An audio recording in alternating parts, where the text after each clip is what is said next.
xarala yu yees yi Soleil Check bi nga xam ne tam lañ ko duppee sax léegi ci wàllu digital bi maanaam ci xarala yu yees yi rek ak tam yeesal goo xam ne gi amal nañ ko ci yëglekaay boobu ñu duppee Soleil te bés bu ne muy génn itam jaarlu ko ci web beeg la ci aju loolu nag Soleil digital boobu nag nga xam ne ci xaran yi ak xarala yu yees yi dafa mel daal di mbir la moo xam ne mi mu am solo la ci coppeeku yi am ci wàllu presse bi fi nekkoon démb ak bërki démb ak yeesal jaarat ci yeneen xarala yu yees yi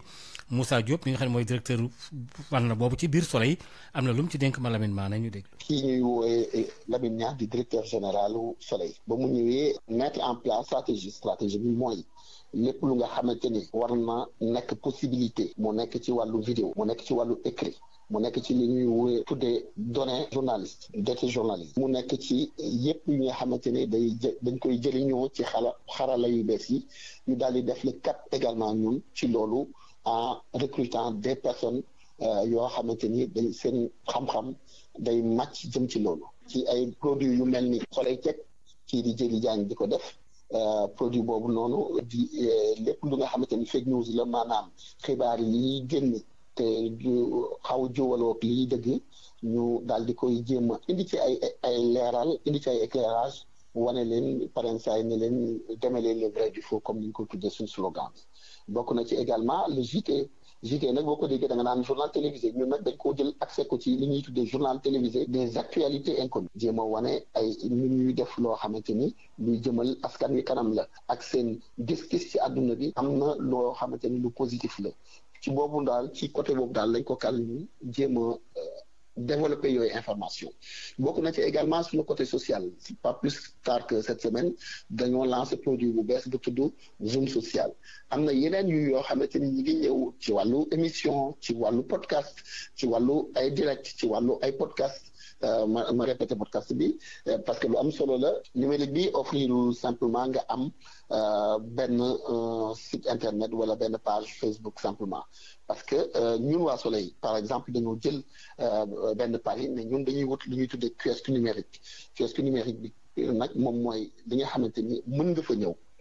jënd journal bi tous les soirs dès bouclage ça peut être à 23h à minuit ou à 1h en tout cas dès le bouclage journal bi disponible na nit ñi ñëw jënd ko ñun li ñuy proposé loolu la bokk na ci transition numérique mais je pense que les transitions numériques yu journaux yi médias yi d'une manière générale war na bokk ci loolu war na ci bokk. Les entreprises de presse appelées à revoir leur modèle économique ou disparaître. Soleil Check, l'œil du digital, entre autres innovations justement opérées par le quotidien Le Soleil qui s'est doté d'une plateforme web dénommée Soleil Digital qui semble devenir un exemple abouti de la transition des médias classiques vers le numérique. Moussa Diop,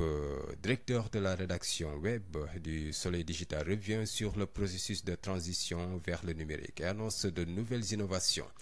Il réagit au micro de Malamine Mané. Donc ça part d'un principe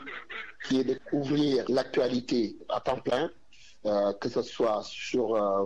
l'actualité institutionnelle, l'économie et autres, mais également de le faire 7 jours sur 7. 24 heures sur 24, pardon, mais de donner de nouvelles ouvertures, d'apporter de l'éclairage, d'aller au